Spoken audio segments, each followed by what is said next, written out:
আমরা আলহামদুলিল্লাহ এমন শ্রোতা আছে যে শ্রোতা দেখতে দেখতে চিনি। এখন আমি হবিগঞ্জ সিলেট অঞ্চলে আমার একটা ছেলেরে আমি দীর্ঘ 4-5 বছর ধরে দেখতাম, প্রত্যেক মাহফিলে দেখছি হে সামনে বসে, আমি বইলেই তারে নজরে পড়তাম। পরে একদিন আমি তারে ডাকছি, ডাইকে আমি বললাম তুমি কি করো? কয় হুজুর আমি ঘাস, মানে প্রতিদিন ঘাস কাটি, আর ঘাস কাইটা বিক্রি করি, যা পাই তা দিয়ে সংসার চালাই। তাই বললাম তুমি যে সব মাহফিলে আসো, আমি দেখলাম তোমারে। কয় হুজুরে যখনই আমনের কোনো পোস্টার দেখি, কয় আমি তখন এই ঘাস কাটার টাকার থেকে একটু একটু টাকা জমাই, কয়টা টাকা জমাইয়া গাড়ি ভাড়া মিলাইয়া রাখি, আমনের ওয়াজ শুনতে যাও। তাই বললাম যে মাশাআল্লাহ। তো আমি বললাম যে তো আর কিছু কইবানি? কওদের আমার জীবনের একটা স্বপ্ন আছে, বানিয়াচং হবিগঞ্জ তার বাড়ি। আমি বললাম কি স্বপ্ন কও?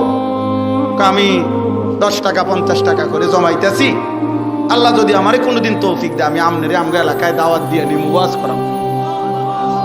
পরে আমি বললাম ওহন দাঁড়া, ওহন ডেট লো, এখন নাও ডেট, আজকে তোমারে ডেট দিলাম, হাদিয়া দিতে হবে না, আমি দিমু তোমার, এটা তোমার মাহফিলের চান্দা আমি দেবো, ও আজ টেহা লাগতো না, তুমি যাও, তুমি আয়োজন করো যেখানে কও, তুমি তোমার ঘরে হোক উডানে হোক, আমি ওখানে ওয়াজ করব।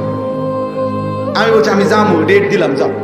আশ্চর্য, বানিয়াচং আমি গত বছর এই ছেলেটা তার দাওয়াতে আমি গেছি মাহফিলে, গিয়া দেখলাম বানিয়াচং বাংলাদেশের সবচেয়ে বড় গ্রাম, এটা জানেন?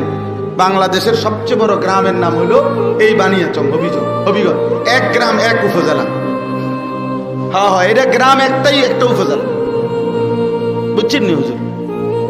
গিয়া দেখছি ওই গ্রামের মানে ওই উপজেলার সবচেয়ে বড় কলেজ হাই স্কুল মাঠ, যেটা বিশাল মাঠ, এই মাঠে এই ছেলে মাহফিল মানে আয়োজন করছে। আমি গিয়া দেখি একেবারে যদি কম হয় মানুষ 15-20 হাজার,